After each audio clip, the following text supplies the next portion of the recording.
ভারত যতদিন টুকরো টুকরো না হয়ে যাবে কিয়ামত পর্যন্ত তারা বাংলাদেশকে শান্তিতে থাকতে দেবে না।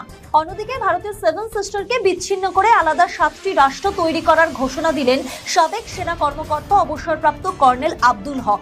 ভারত পার্বত্য চট্টগ্রামে হাত দিলে বাংলাদেশও সেভেন সিস্টার্সে হাত দিবে। বিগত কয়েক দশক যাবৎ বাংলাদেশকে গোলাম বানিয়ে রেখেছিল ভারত।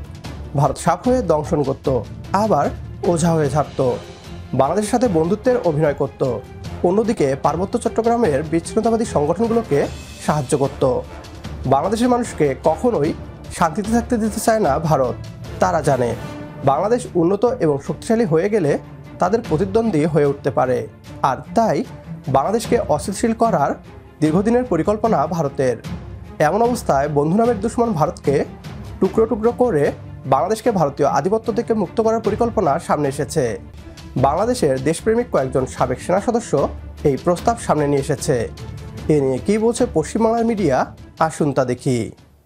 শেখ হাসিনার আমলে বরখাস্ত হওয়া সাবেক সেনা কর্মকর্তা ব্রিগেডিয়ার জেনারেল আব্দুল্লাহিল আমান আজমির কথা আপনাদের মনে আছে, যাকে নিয়ে গত বছর হাসিনার পতনের পরপরই কার্যত তোলপাড় হচ্ছিল বাংলাদেশ, যিনি জামায়াতে ইসলামের সাবেক আমির প্রয়াত গোলাম আজমের ছেলে।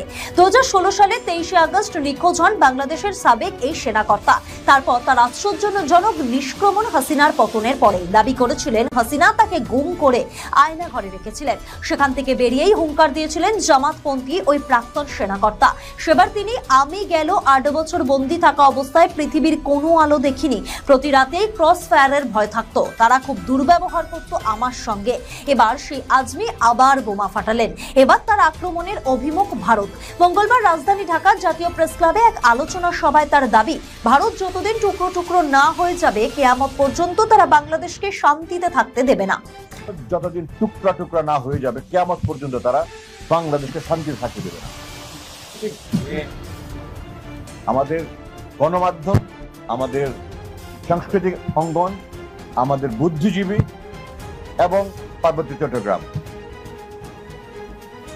এই পানি নিয়ে যারা আমাদের করছে বাদ সৃষ্টি করে, তারা আমাদের বর্ডার যেভাবে হত্যা করছে, বাণিজ্য বৈষম্য, এগুলো তো বাদই দিল। যখন শেখ সাহেবের পতন হলো তখন ভারত তাদেরকে ডেকে নিয়েছে, তাদেরকে ক্যাম্প বানিয়েছে, আশ্রয় দিয়েছে, খাদ্য দিয়েছে, অস্ত্র দিয়েছে, প্রশিক্ষণ দিয়েছে, ভাতা দিয়েছে। এবং এরপরে এই 1975 থেকে নিয়ে 96 পর্যন্ত বিভিন্ন মাত্রায় পার্বত্য চট্টগ্রামে আমাদের এই সমস্যা ছিল। এবং আমরা যারা এখানে আছি, আমরা অধিকাংশ সেই সময় চাকরি করেছি, বুলেটের মুখোমুখি হয়েছে, মৃত্যুর মুখোমুখি হয়েছি। এবং আপনারা হয়তো জানেন না, হাসিন 2 বীর প্রতীক পেয়েছে ওখানে সাহসিকতাপূর্ণ।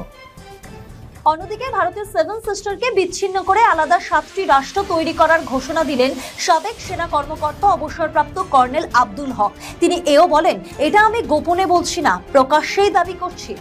ডক্টর ইউনূস বলেছেন না সেভেন সিস্টারের কথা, যতক্ষণ না পর্যন্ত আমরা এই সেভেন সিস্টারকে বিচ্ছিন্ন করতে পারবো, 7টা আলাদা রাষ্ট্র কায়েম করতে পারবো, ততক্ষণ পর্যন্ত বাংলাদেশ নিরাপদ নয়।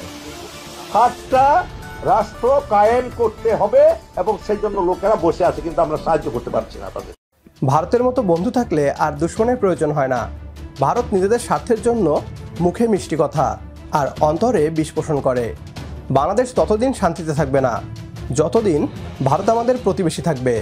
তবে পররাষ্ট্রনীতিতে একটা কথা আছে, প্রতিবেশী পাল্টানো যায় না, বন্ধু পাল্টানো যায়। এমন অবস্থায় বাংলাদেশ নতুন প্রতিবেশী তৈরি করতে পারে।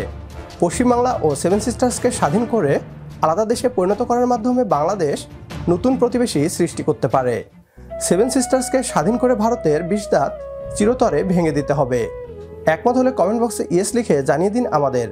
সেই সাথে ভিডিও শেয়ার করে দেখার সুযোগ করে দিন আপনার বন্ধুদের। পরবর্তী ভিডিও দেখার আমন্ত্রণ জানিয়ে বিদায় নিচ্ছি আজ। আল্লাহ হাফেজ।